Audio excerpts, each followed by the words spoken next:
Good evening. We are in middle of Daf Peh Amud Aleph, halfway down, 2 dots Ripui. We're now discussing the healing part of the Mishnah.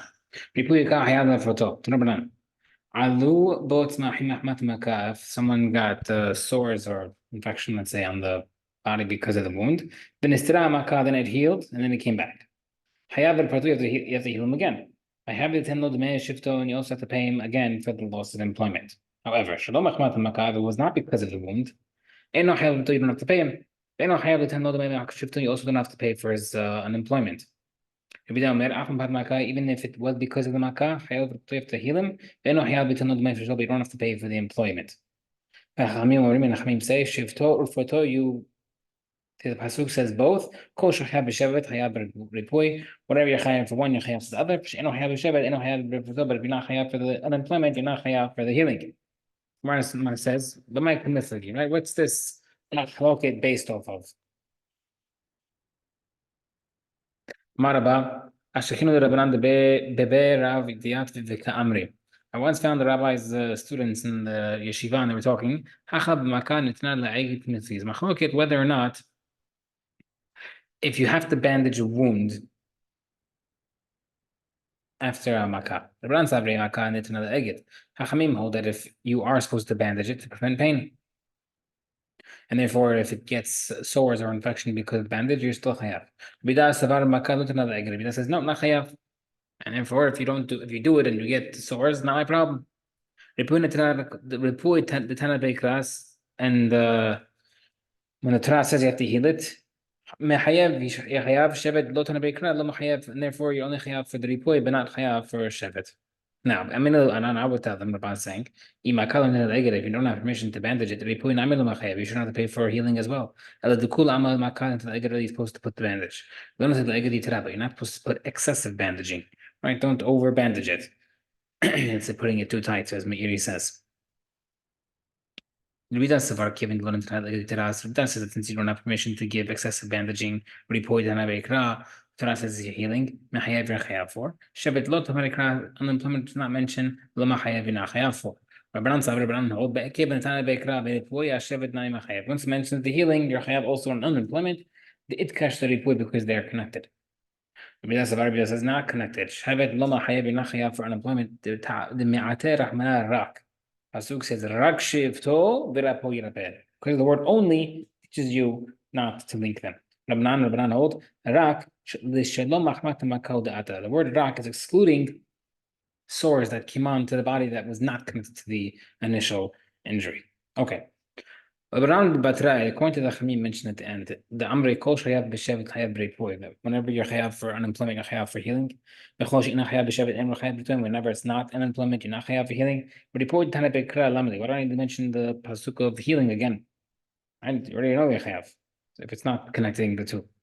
Where it says, to teach you according to the Rebbe Yishmael. Tanya, the Rebbe Yishmael Omer, the pasuk says he shall heal it. From here we give permission to a person to go to the doctor to get healed. Maybe you might think that a person is gets injured or whatever it is. Yes, say, okay, God, you gave this to me. I have to get healed by you. We use this pasuk to teach you that you're allowed to go to doctors. Good for Ezra. Dr. Dayan, otherwise he would not have parnasa. How do we know that if someone got sores on his body, and it's healed and came back, that you have to still heal those secondary sores. You have to pay payment again, unemployment. You might think you're chayav even on stuff that you're nothing to do with the wound, you still have to pay. Therefore, Torah says rak, only the stuff that you are responsible for. Even if it came because of the wound, you're patur. Use the same word, teach you you're patur. Some say that Rossi said af hamakat matur, that because of the wound you're patur, legamri means completely patur. Like we mentioned Chachamim at the end.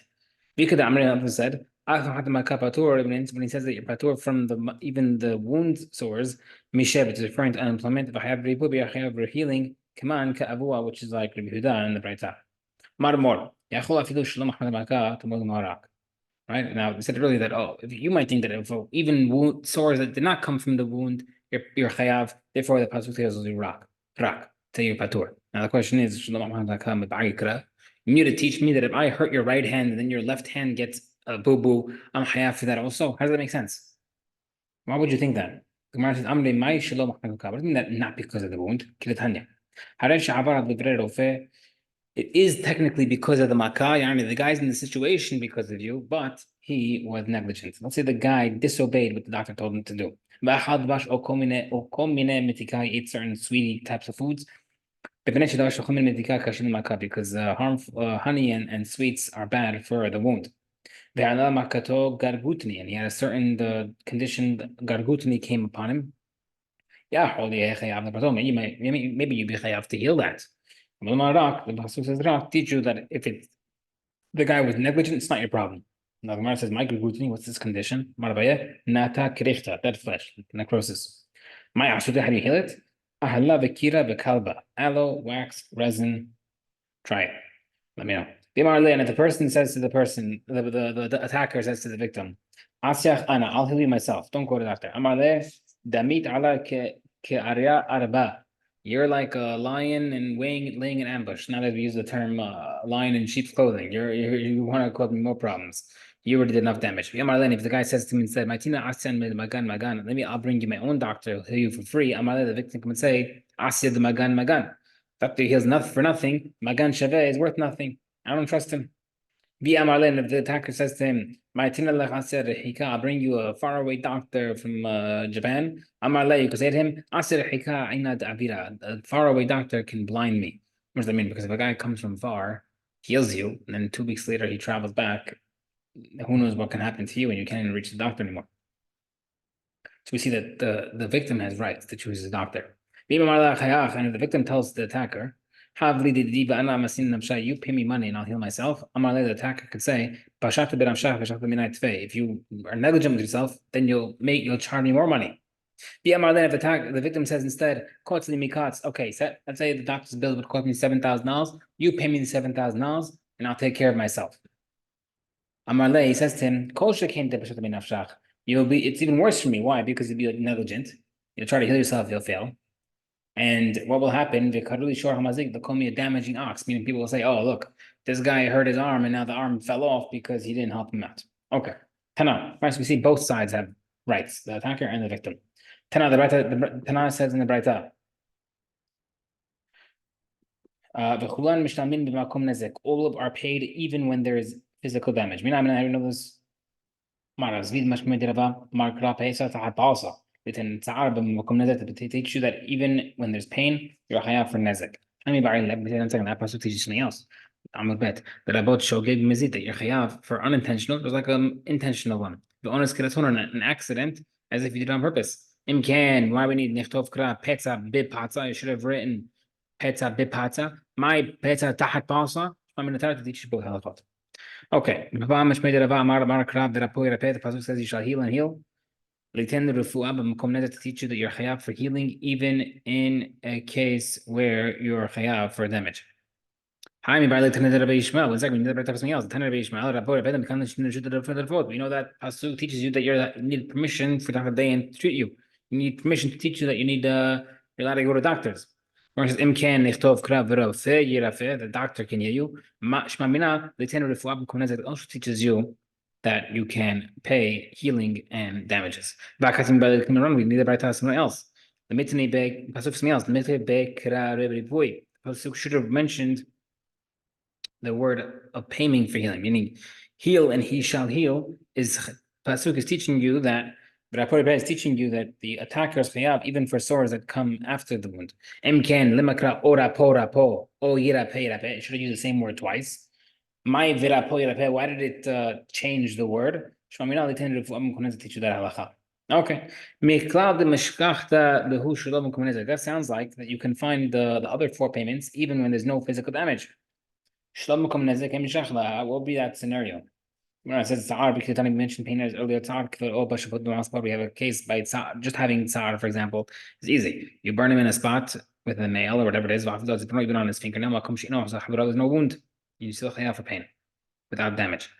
Ripui, you have ripui. The have ke'ev lem midi sleep. Let's say something was hurting the guy and was healing. Ba'ati le sama harita. You just poured an ointment. It bleached his flesh, right? So that's pain. That's healing without physical damage. Now he needs a new lotion to put on. That's just healing without any damage. Shevet, unemployment. The idea that you lock someone in a room, and therefore you stop them from going to work, right? Big machloket what this means, whether you have to physically lock him in the room, throw him in the room and lock him in there if he's already there. Big machloket. But we see that you can be chayav to pay for unemployment even without damaging. Bullshit and embarrassment, if he's spat in the face, no damage, no injuries, but there is humiliation. Okay. Shevet, unemployment. Look at him as he's a watchman of cucumbers. And if you say that it's not fair because it's like judgments is not being fair, you're not charging the guy much more money. If he's, let's say, a lawyer and you're paying him as a cucumber watchman, the Gemara says, when this guy recovers, he's not going to be paid as a watchman of cucumbers. He could draw water with a whale, in a well with pail and get paid higher. Or he'll become a messenger and take higher wages. Meaning, even if he can't do certain type of jobs anymore, when he heals up and he's able to work again, even if he has the permanent damage, he could still get paid better. So only the time where he's unemployed, he is getting paid minimum wage. The Gemara says, "Midat hadin lo lakta." Shekvar natan lo dmei edo utmei raglo. The Breta ended off saying that the reason why we're not paying him $600,000 why he can't work is because we're already paying him the value of his hand or leg that was cut off. Okay, what about? So if someone cut off someone's hand, to know the you pay the hand. Veshevet, and regarding unemployment, Ru'ino took Iluhu Shumar Yashim, he took him as a cucumber watcher. She bears Aglo if you broke his foot, and Tinad made Aglo, you pay the foot. Veshevet, and unemployment, Ru'ino took Iluhu Shumar Rapatah, as if he's just a security guard entrance guy. He can't watch cucumbers because he can't walk. Simetino, if you blinded the guy, Tinad may know you pay the eye. Veshevet, and unemployment, Ru'ino took Iluhu Mahtino Berechaim, you make him grind millstone, right? Because he can't see. You made him deaf, you pay him everything. Let's say you, right? So now we're saying, oh, you have to evaluate how much the guy's worth after the injury. Now the question is, let's say you have this situation. You cut the hand, the guy cut someone's hand off, and you didn't get a chance to price him out. You broke his leg, and you still don't have a chance yet. Then you blinded him and didn't have a chance to assess yet. Then you made him deaf. Made him deaf. What's the Me, Amir, and Kevin, since we didn't have a chance to evaluate at all, do we do one judgment for all? Or you give them the whole value one shot? Or maybe you have to assess the injuries one at a time and do it in one shot, which sounds like it would be much more money. The difference is the Bretta says that if you're doing it separately, you have to pay the tsar and the boshet, the pain and the humiliation separately. And obviously, you don't pay the difference in the damage and the healing and unemployment for each injury. Because once you're paying him for everything, it's as if you killed him. But you already paid him for the entire value of his body. But maybe it's possible that at least you should be paying for the pain and humiliation for each separate injury. Because each injury had its separate pain and humiliation. The Gemara says, if you want to answer me and tell me, since you didn't judge it yet, maybe you could pay it in one lump sum. What if you did assess him? Since you did assess him, you should pay each one. Maybe he didn't pay yet. Maybe you could pay him in one lump sum without having to separate it. So two ways of looking at the question, and the Gemara says, Teku. Next question. What's regarding loss of employment, that temporary loss in value of the victim? Let's say he hit his hand and his hand became shriveled, or tendon damage and he couldn't move it for a while, but it's going to come back. It's end up going to heal. Given it's over, we look at it, since he's going to heal up, maybe we shouldn't give him anything for the damage to the hand. Maybe now that it's currently damaged, you should pay. If someone hits his parents and does not have a wound, the reason why you can't say no wound is because if it was a wound, it's mita and he wouldn't pay anything. So let's say he hit his parents, no wound. Or he hit his friend on Yom Kippur. Hayav be only paying for all damages, all five.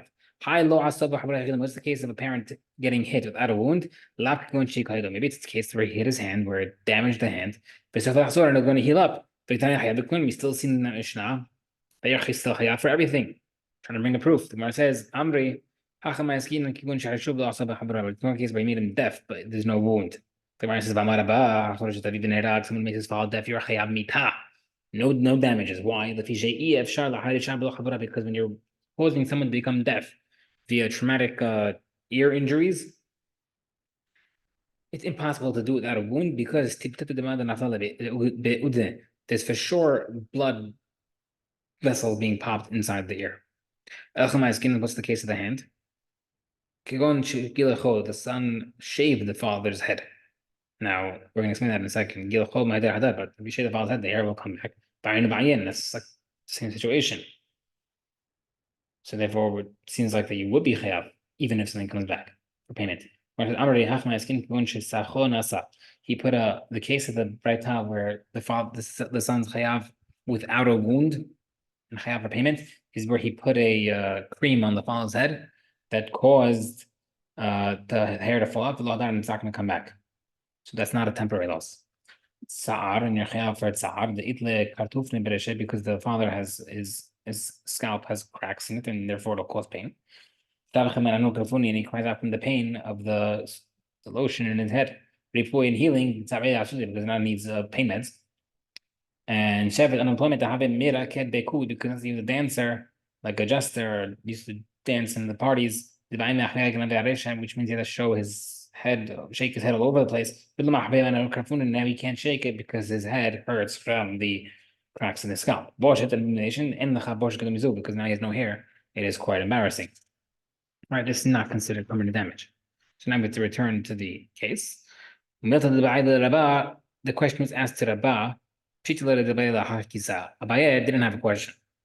And according to the Rabbah, it was the question. The Braita says, someone attacked the victim and it became shriveled and it became unable to use for a while. And it will end up healing. Abaye says, you pay him a major loss of employment, meaning you pay him some temporary value from the fact that he can't work for now, and also for the minor loss, not only the loss of income that he can't. The major loss, meaning that he doesn't have his hand net for now, and the minor loss, the loss of unemployment. Rabbi says, only pay the unemployment per day. Itmar the Braita, we say, someone cut off the hand of his Eved Ivri, Jewish servant. Abaya Marbai says, you pay a major loss of employment, the permanent value of his hand, for example, to the servant, and the minor loss, the loss of income to the master, right? So if you cut off your friend's Eved Ivri, I made a mistake. If your friend's Eved Ivri, that's what you pay. Everything given to the Eved, and the land shall be purchased with the money. And the master should eat the fruits of that land, right? So like a compromise. It's obvious that if the attacker lowered this servant's value, then and he did not lower the servant's value to the master. What's the case? Right, what will be the case where you don't lessen the servant's own value, but you lower the servant's value to the master? Cut off the servant's ear or nose. Right? The servant takes everything because the master couldn't care less. The tip of the nose, tip of the ear is cut off, but the servant does care. And it's his own loss. But if the master had if the master lost value of the Eved, then it's put to the Rabbi Verava, that's the machloket between Rabbi and Rava, whether or not who gets what. Right, stop here.